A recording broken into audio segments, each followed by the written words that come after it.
এবার আয়ুষ মেঘার আশীর্বাদ সম্পন্ন করার জন্য উঠে পড়ে আয়ুষের পেছনে লেগে পড়লো ইন্দ্রাণী গাঙ্গুলি। হ্যাঁ বন্ধুরা, ভিডিওতে লাইক দিয়ে দেখতে থাকুন। যে মুহূর্তে কিনা মেঘার বাড়িতে মেঘার সমস্ত বাড়ি শুদ্ধ সমস্ত লোকেদেরকে একসঙ্গে ওর বাড়িতে ইনভাইট করে লাঞ্চের জন্য, ঠিক সেই মুহূর্তে ইন্দ্রাণী গাঙ্গুলি যখন কিনা বাড়ি শুদ্ধ সমস্ত লোকেদেরকে বলতে থাকে যে দেখো বাবা, আমি তোমাদের সমস্ত লোকেদের সম্মতি নিয়ে আমি একটা কথা বলতে চাই। যেহেতু আজকে আমরা প্রথমবারের মতো মেঘার বাড়িতে যাচ্ছি এবং মেঘাও যখন কিনা একাকৃত জীবন নিয়ে বিরক্ত হয়ে পড়েছে এবং ওর পরিবারে যখন কিনা কেউ নেই ওর পাশে, তাই আমরা ওর পরিবার হয়ে উঠতে চাই এবং তার জন্য ওর এই সময়টাতে আমরা ওর পাশে থাকতে চাই এবং তার একটা মাত্র মাধ্যম, সেটা হলো কি আমরা যদি আয়ুষের সঙ্গে ওর সম্বন্ধটা পাকাপোক্ত করে ফেলি। এবং তার জন্যই যখন কিনা প্রথমবার ওর বাড়িতে আমরা যাচ্ছি, তাহলে আমি কোনোভাবেই আর খালি হাতে যেতে চাই না। আমি ওকে আশীর্বাদ করার জন্য যথাসাধ্য পরিমাণে আমার চেষ্টা চালিয়েছি এবং আমি এতে করে আমি নিশ্চিত যে আমি আয়ুষের জীবনের জন্য যে সিদ্ধান্তটা নিতে চলেছি সেটা সম্পূর্ণরূপে ঠিক হবে। এবার আর আমি মানুষ চিনতে কোনো রকম কোনো ভুল করিনি, কারণ মেঘাকে আমাদের পরিবারের সমস্ত লোকেদেরই পছন্দ এবং সমস্ত লোকেদের চোখে নিশ্চয়ই কেউ ধুলো দেওয়ার মতন এরকম কেউ এখনো পর্যন্ত জন্মায়নি। অন্যদিকে কুসুম যখন কিনা চুপ হয়ে নীরবে দাঁড়িয়ে থাকে,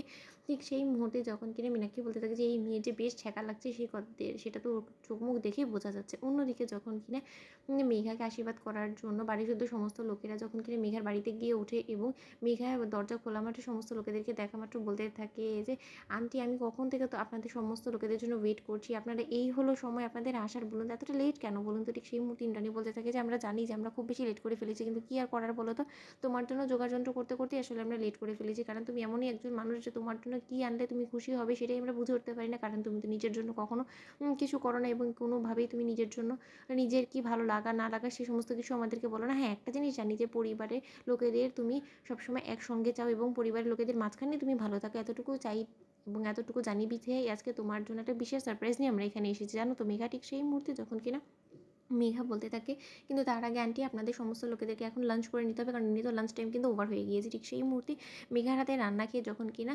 পঞ্চমুখ হয়ে যায় ইন্দ্রাণী গাঙ্গুলি এবং বলতে থাকে যে সত্যি মেঘা, তুমি রূপে গুণে সমস্ত কিছুতে একদম পারফেক্ট এবং এরকম একটা বৌমাই আমি খুঁজে বেড়াচ্ছিলাম এবং সেই সমস্ত গুণ না আমি ইতিমধ্যে তোমার মধ্যে আমি দেখেছি এবং তার জন্য আমার মনে হচ্ছে যে আমার হয়তো বা খুব একটা বেশি দেরি করা ঠিক হবে না। যত শীঘ্রই সম্ভব তোমার এই একাকৃত জীবনকে গুছিয়ে শিখে তুলে তোমাকে আমাদের পরিবারে নিয়ে একটা সুন্দর পরিবার গিফট করা উচিত। ঠিক সেই মুহূর্তে যখন কিনা মেঘা বলতে থাকি যে তাহলে কি বলতে চাইছেন আপনি আন্টি, আমি কিছুই বুঝতে পারছি না, আপনি এরকম কথা বলছেন কেন বলুন তো, আমি সেরকম কোনো কিছু এখনো পর্যন্ত করে উঠতে পারিনি। ঠিক সেই মুহূর্তে মেঘা যখন কিনা বলতে থাকে যে আন্টি আপনি ঠিক কী বলার চেষ্টা করছেন, ঠিক সেই সময় ইন্দ্রাণী গাঙ্গুলি বলতে থাকে যে অর্থাৎ আমি বলতে চাইছি যে আজ আমি এই মুহূর্তেই তোমার এবং আয়ুষের এঙ্গেজমেন্টটা সেরে ফেলতে চাই।